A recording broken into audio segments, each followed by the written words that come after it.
लम्बो परमसुन्दरैकदन्तम् रक्ताम्बरं त्रिनयनं परमं पवित्रम् ओदद्दिवाकरनिभोज्ज्वलकान्तिकान्तं विघ्नेश्वरं सकलविघ्नहरं नमामि। नमः परमहंसास्वादितचरणकमलचिन्मकरन्दाय भक्तजनमानसनिवासाय श्रीरामचन्द्राय जयतु देवो देवकी नन्दनोऽयं जयतु कृष्णो वृष्णिवंशप्रदीपः जयतु मेघश्यामलः कोमलाङ्गं जयतु पृथिवीभारनाशो मुकुन्दः नारायणं नमस्कृत्य नरं चैव नरोत्तमं देवीं सरस्वतीं व्यासं ततो जयमुदीरयेत्। श्रीराम राम रघुनंदन राम राम श्रीराम राम भरताग्रज राम राम श्रीराम राम रणकरकश राम राम श्रीराम राम शरणं भव राम राम। माता रामो मत्पिता रामचन्द्रः स्वामी रामो मत्सखा रामचन्द्रः सर्वस्वं मे रामचन्द्रो दयालुर्नान्यं जाने नैव जाने न जाने अञ्जनानन्दनं वीरं जानकीशोकनाशनं कपीशमक्षहन्तारं वन्दे लङ्काभयङ्करम्। भक्ति भक्त भगवंत गुरु चतुर्नाम उपयेक इनके पद बंदन किए नासद विघ्न अनेक। श्री सीता जो के पद कमल जब लग हृदय नवास श्री राम भ्रमर आवत नहीं तब लग ताके पास। बोले श्री राघवेंद्र सरकार की जय।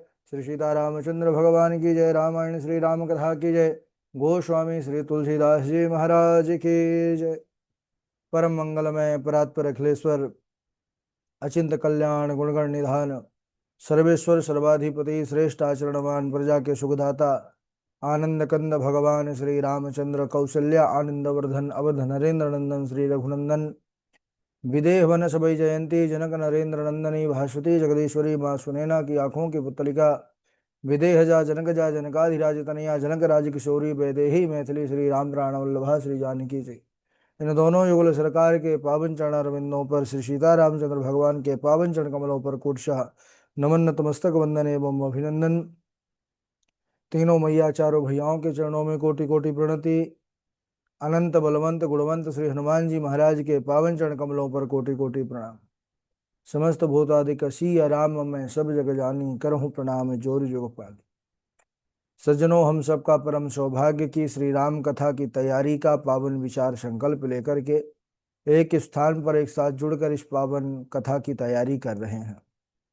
जीवन में भगवान के कथा चरित्र का जो प्राप्ति है, ये बड़े ही विशेष कृपा के बाद, बड़े ही पुण्यों के बाद, बड़े भाग्यों के बाद, भाग्योदयेन बहुजन्म समर्जितेन सतसंगमम च लभते पुरुषो यदा वै। हम सब पर भगवान की असीम अनुकंपा हुई और यह पावन कथा सीखने का विचार लेकर के जुड़ रहे हैं साथ में। हम सबका ये परम दायित्व है, कर्तव्य है कि इस अवसर का पूर्ण रूप से लाभ लें। उसके लिए आवश्यकता है सच्ची लगन, निष्ठा और परिश्रम की। जो भी चरित्र हमको प्राप्त हो उसको बढ़िया से सुने, समझे, चिंतन करें, उसको लिखें, चौपाइयों को कंठस्थ करें, बोलने का अभ्यास करें।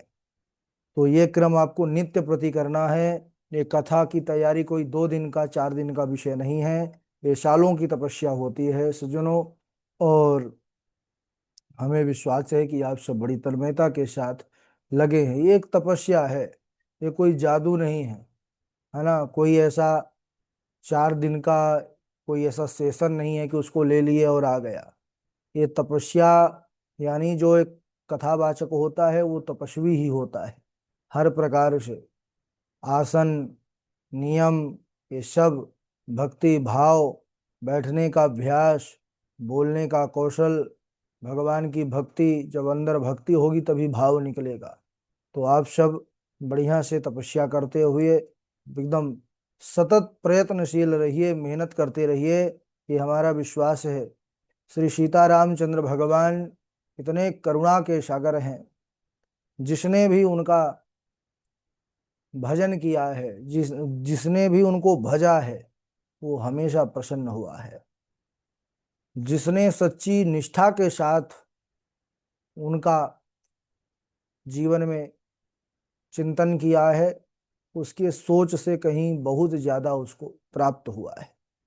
आइए इस समय हम सब श्री राम चरित्र के अनंत कारणों में से, राम जन्म के हेतु अनेका, अनेक हेतुओं में से कुछ कारण हमारे भोले बाबा भंडारी भगवती के सम्मुख वर्णन कर रहे हैं। कल हम सब ने बड़ी सुंदर पावन चर्चा को श्रवण किया कि किस प्रकार से भगवान जो स्वयंभू मनु और महारानी शत्रुपा हैं, कितना दारुण तप किया, और भगवान को प्राप्त करने के बाद, हे प्रभु चाहो तुम ही समान श्रुत, आपके जैसा ही हमारे घर पुत्र हो। तब भगवान प्रसन्न हुए कि जाइए आप अवध में महाराज दशरथ के रूप में जन्म लेंगे और फिर मैं आपके घर अपने अंशों के सहित आऊंगा। इसके अलावा एक और कारण कह रहे हैं, महादेव भवानी से बता रहे हैं, और याज्ञवल्क्य जी महाराज श्री भरद्वाज जी से क्या कहते हैं, सुनी मुनि कथा पुनीत पुरानी, जो गिरिजा प्रति शंभु बखानी, विश्वविदिता एक कई कई देशु, सत्य के तु ताहा बसई नरेशु।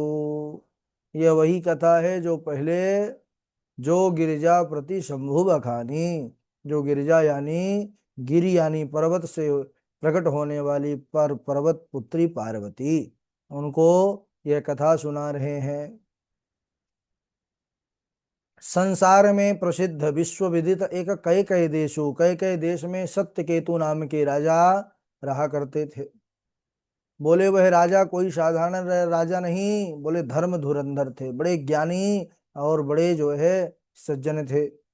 नीति, तेजस्विता, प्रताप, सुशील, बल, कहते हैं ये सर्वगुण संपन्न थे।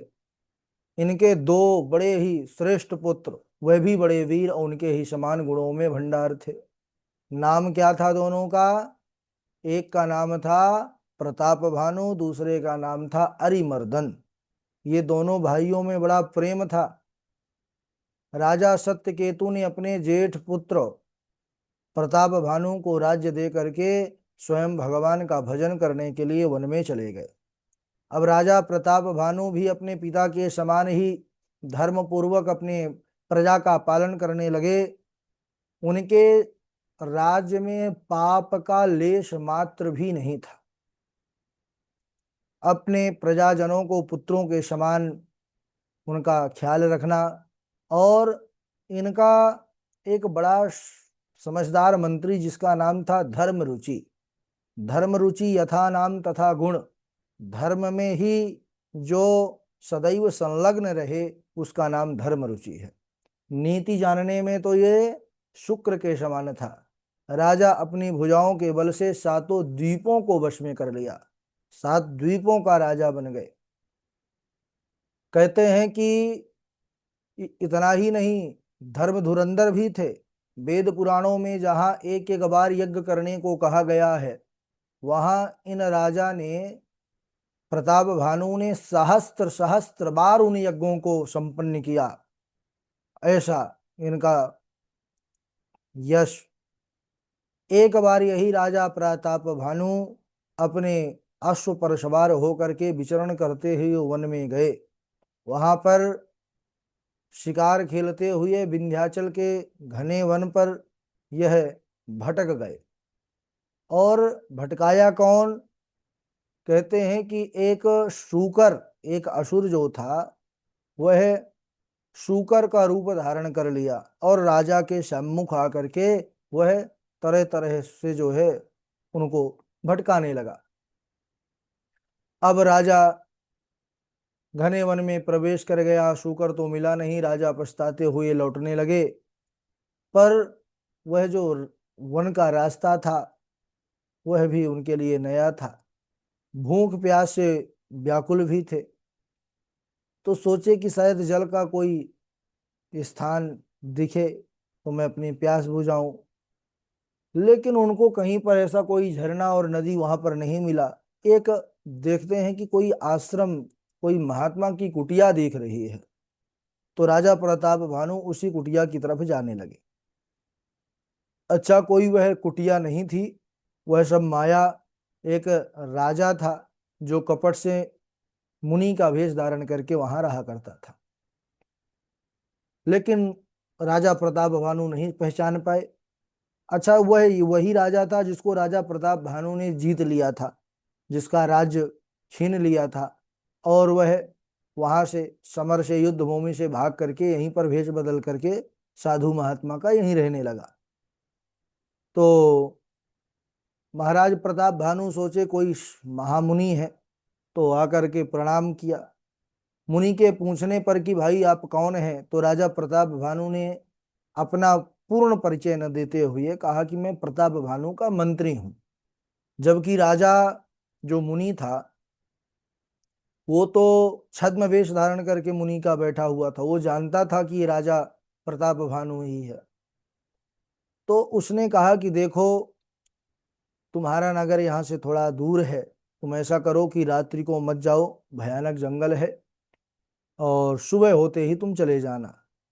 अब उस कपटी मुनि ने पूरी रात्रि राजा को ऐसे ऐसे झूठी कहानी, झूठे झूठे जो है चरित्र कह करके उसको इतना प्रभावित कर लिया कि अब राजा ने उसको बहुत बड़ा महात्मा समझ लिया। उसने कहा कि हे राजन, तुम बड़े पवित्र और सुंदर बुद्धि वाले हो, और तुम्हारी मैं निष्ठा देख करके अब तुमसे कुछ छिपाने का मेरा दिल नहीं करता, और अगर मैं तुमसे भी छुपाता हूं तो मुझे दोष लगेगा। अब सुनो, मैं अपने वास्तविक स्वरूप का तुम्हारे सामने वर्णन करता हूं। मेरा नाम एक तनु है। एक तनु यानी जब से सृष्टि हुई है तब से मैं हूं। जब सृष्टि की उत्पत्ति हुई तो मेरी भी उत्पत्ति हुई, तब से आज तक मैंने दूसरा देह धारण नहीं किया, दूसरा तन धारण नहीं किया। इसलिए मेरा नाम एक तनु है। और मन में आश्चर्य बिल्कुल मत करो, अरे राजन, तपस्या से कुछ भी दुर्लभ नहीं है संसार में। और उसने तरह तरह के जो है उदाहरण दे करके, कर्म धर्म इतिहास अनेका, करई निरूपण विरति विवेका, उद्भव पालन प्रलय कहानी, अकहे सी अमित आचर जब खानी। अनेक प्रकार के कई कथाओं को सुना करके, बहुत से मनमुखी कथाओं को मन से ही बना बना करके, अब वैदिक जो है तो कहेगा तो पकड़ा जाएगा, इसलिए उसने अपने आप ही कई कई जो है इतिहास बना बना करके और सुनाने लगा। कहते हैं कि वह वैराग्य और ज्ञान का अपने तरीके से निरूपण करके उसको मोहित कर लिया। उस राजा ने जो कपटी मुनि का वेश धारण किया था, उसने कहा कि देखो भाई, मैं ये भी जानता हूं कि तुम स्वयं राजा प्रताप भानु हो, लेकिन तुमने उसको, उस राजा का अपने आप को मंत्री बता करके जो चतुराई दिखाई, वो उससे मैं बहुत प्रसन्न हुआ, क्योंकि राजा को सब जगह अपना स्वरूप नहीं प्रकट करना चाहिए। ये तुम्हारी चतुराई देख करके मुझे बहुत अच्छा लगा। जैसे ही प्रताप भानु ने सुना कि अरे ये तो मुझे भी जान गया, इसका मतलब ये सच में एक तनु है, सच में बहुत बड़ा तपस्वी है, तो सच्चा जो है प्रेम उनके चरणों में राजा प्रताप भानु का हो गया।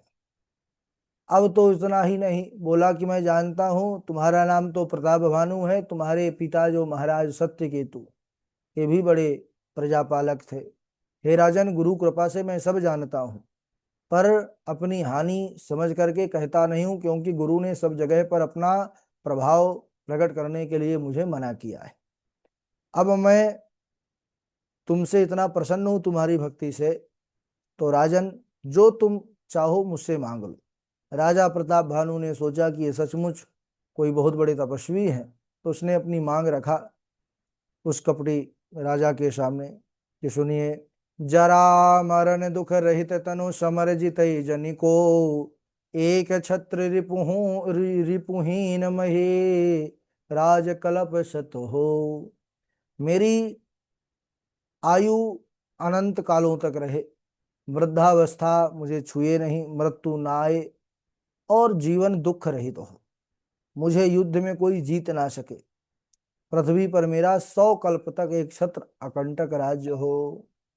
जैसे ही सुना, तपस्वी ने कहा ऐसा ही होगा। एक ब्राह्मण कुल को छोड़कर काल भी तुम्हारे चरणों में सर झुकाएगा। राजा ने बोला, प्रताप भानु ने, कि महाराज ब्राह्मण? बोले हाँ। बोले ब्राह्मण जल्दी वश में नहीं होते। तो बोले ब्राह्मण कैसे वश में होंगे, इसका उपाय क्या है? बोले अगर ब्राह्मण वश में हो गए तो फिर तुम अमर हो गए, तुम कभी मरने वाले नहीं हो। बोले ब्राह्मण भोजन प्रसाद पवा करके अगर प्रसन्न हो गए तो फिर काम बन जाएगा। बोले उसके लिए क्या करना होगा, 1 वर्ष तक तुम ब्राह्मण को भोजन परोसो और वो रसोई मैं बनाऊंगा, और इस बात को कोई नहीं जानना चाहिए, हम दूसरे के अलावा तीसरा। अगर तीसरा जान गया तो मैं वहां से रुष्ट होकर चला जाऊंगा। कहने लगे कि 1 वर्ष तक 1 लाख ब्राह्मणों का प्रतिदिन भोजन कराओ तो पूरे पृथ्वी के ब्राह्मण तुम्हारे वश में हो जाएंगे। यहाँ जब राजा सोचने लगा तो वह कालकेतु राक्षस आया। कालकेतु राक्षस इसी राजा का मित्र है, वही जिसने सूकर का रूप धारण करके राजा को भटकाया था, प्रताप भानु को। वह तपस्वी जो मायावी था उसके पास आया तो राक्षस ने प्रताप भानु को घोड़े के सहित एक क्षण में ही महल में पहुंचा दिया। तब तो और जो है वो प्रभावित हो गया कि अरे वो मुनि तो बड़े तपस्वी हैं। अब उसने रहस्य के तरीके से पूरी योजना बना लिया। कालकेतु राक्षस तीसरे दिन उसके पुरोहित का भेष धारण करके आया और राजा प्रताप भानु पहचान नहीं पाया उसको कि ये कालकेतु राक्षस है। 1 लाख ब्राह्मणों को निमंत्रण दिया, सब ब्राह्मण गण आए। अब उसने प्रसाद कालकेतु असुर ने ही बनाया और उसने उसमें गाय ब्राह्मणों का मांस मिला दिया। सब ब्राह्मण जब पाने लगे तो आकाशवाणी हुई कि हे ब्राह्मणों, इस प्रसाद को बिल्कुल भक्षण मत करना, उठ करके अपने घर चले जाओ, अन्न को मत खाओ। क्यों? क्योंकि अगर अन्न को खाओगे इससे तुम्हारी बड़ी हानि होगी, रसोई में ब्राह्मणों का मांस बना है। आकाशवाणी का विश्वास मान करके सज्जनों ब्राह्मण तुरंत क्रोधित होकर के उठ खड़े हुए। राजा व्याकुल हो गया, चरणों में गिर गया, उसके मुख से कुछ निकल नहीं रहा। तब ब्राह्मण राजा का ही सारा दोष जान करके भयंकर श्राप दे दिया। बोले विप्र सकोप तब नहीं कछुकीन विचार, जाई निशाचर हो नृप मूढ़ सहित परिवार। बिना विचार किए श्राप दे दिया, रे मूर्ख राजा तू जा, ऐसा कृत्य किया है तो परिवार सहित राक्षस हो जा, 1 वर्ष के भीतर तेरा नाश हो जाए, तेरे कुल में कोई पानी देने वाला तक ना रहेगा। ब्राह्मणों का श्राप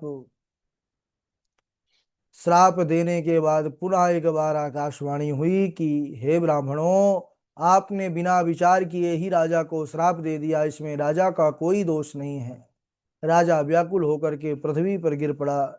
ब्राह्मण बोले कि हे राजन, यद्यपि इसमें तुम्हारा दोष नहीं है, फिर भी ब्राह्मणों का श्राप तो अमोघ होता है, ये निरर्थक नहीं हो सकता। ऐसा कह करके ब्राह्मण चले गए। यहाँ ब्राह्मणों के श्राप देते ही कालकेतु राक्षस और कपटी मुनि कई राजाओं को एकत्रित करके राजा प्रताप भानु पर चढ़ाई कर दिया। अब वो तो इसी पल का इंतजार कर रहा था। और उस युद्ध में राजा प्रताप भानु मारा गया, कुल में कोई भी नहीं बचा। सत्य के तो कुल को नहीं बाचा, विप्र श्राप किमि होई साचा। उसके कुल में कोई बचा नहीं। अरे ब्राह्मण का श्राप कैसे जो है असत्य हो सकता है।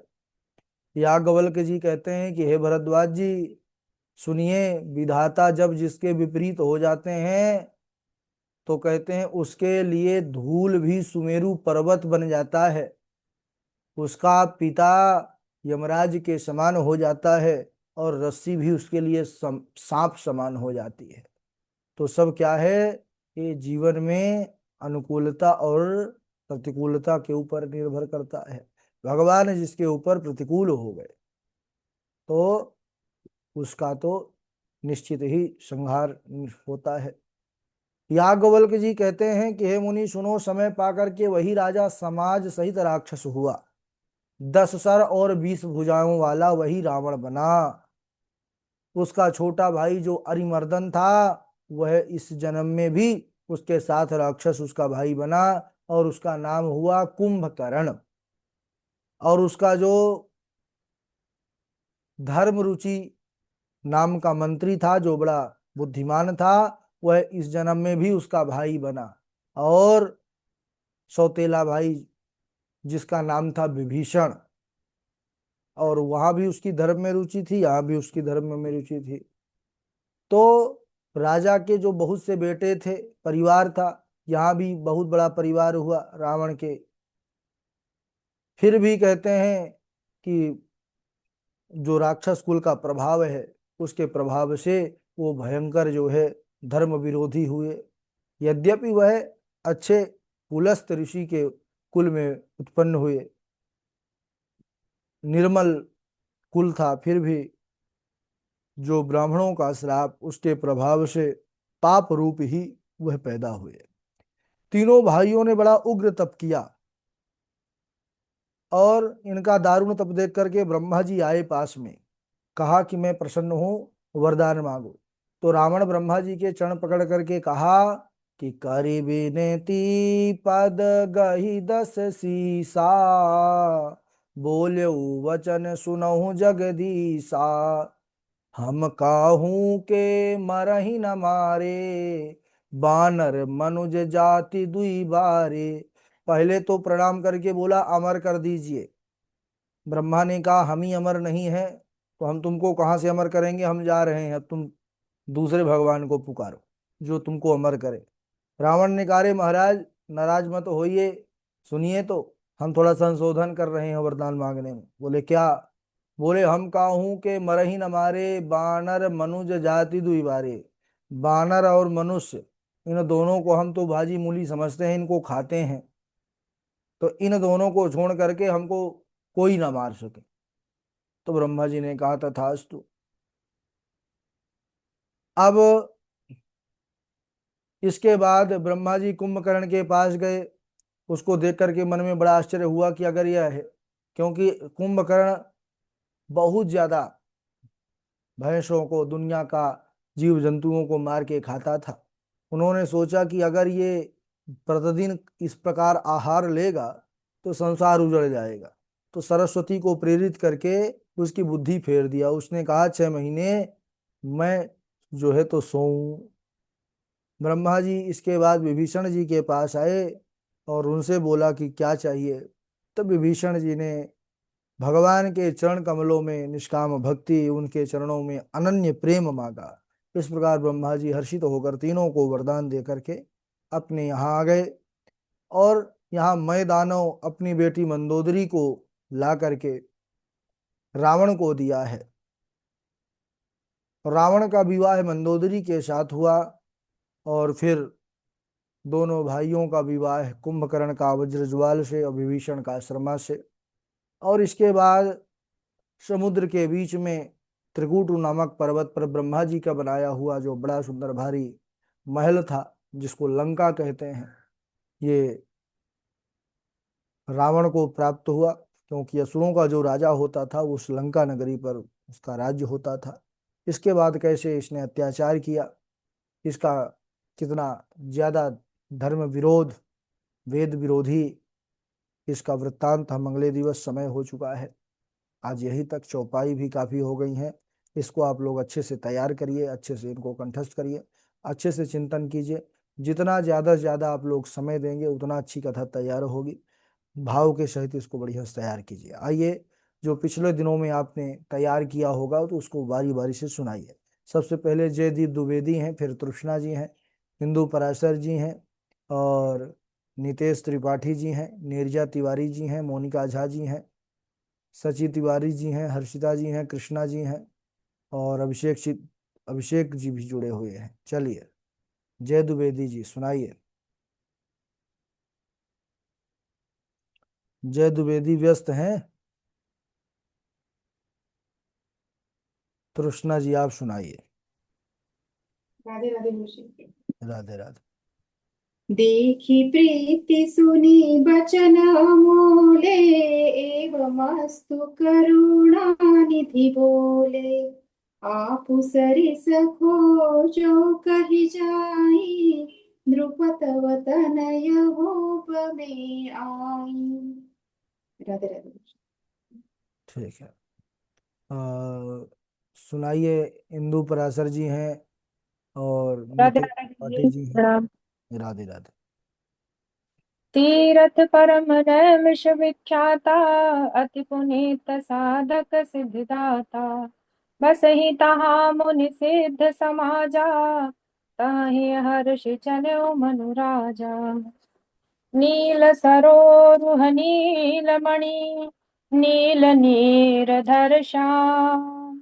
लाजहि तन शोभा निरखी, कोटि कोटि सतकाम। राधे राधे। राधे राधे। इंदु पराशर जी के बाद नितेश त्रिपाठी हैं।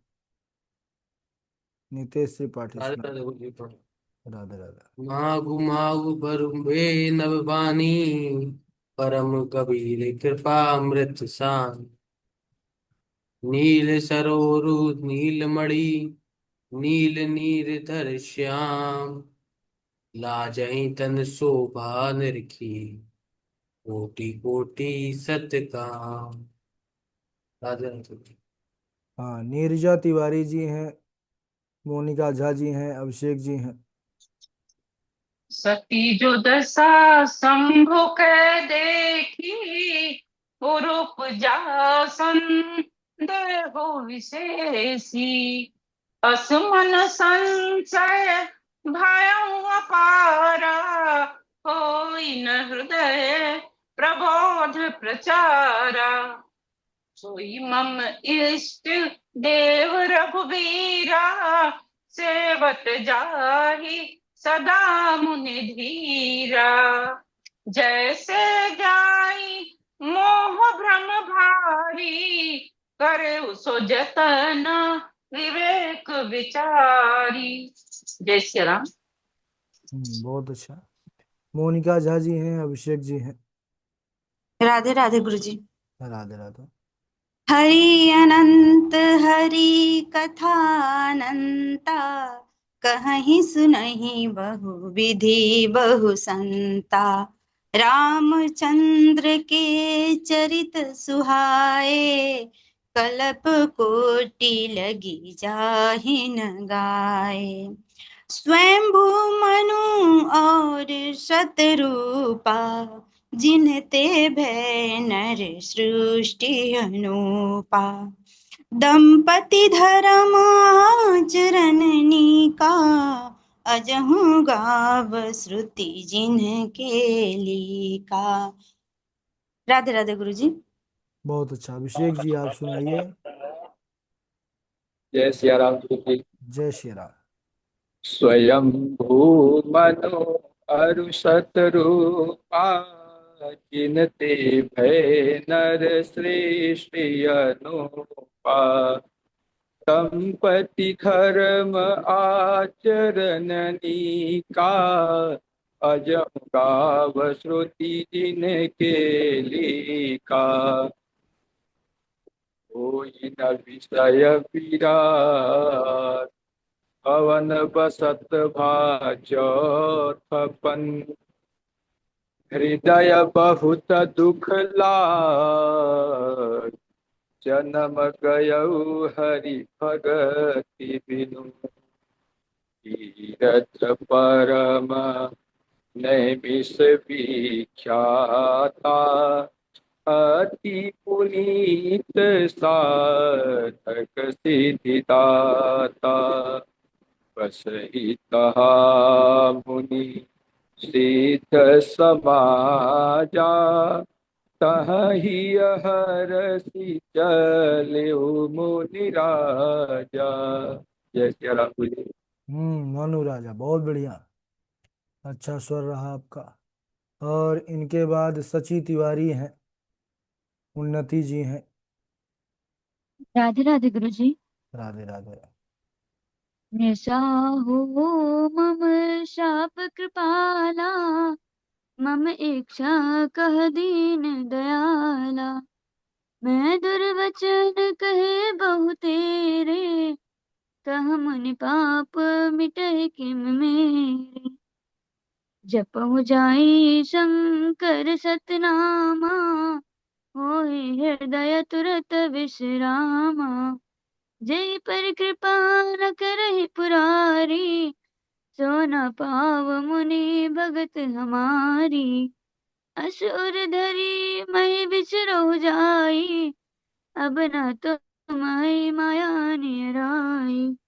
हरि अनंत हरि कथा अनंता, कहाँ सुनई बहु विधि सब संता। रामचंद्र के चरित सुहाए, कलप कोटि लगी जाए न गाए। राम सिया राम जय जय राम। राधे राधे गुरु जी। हाँ राधे राधे। उन्नति आप सुनाइए, फिर कृष्णा सुनाए। उन्नति जी सुन पा रही हैं? जय द्विवेदी जी। राधे राधे गुरु जी, प्रणाम। राधे राधे।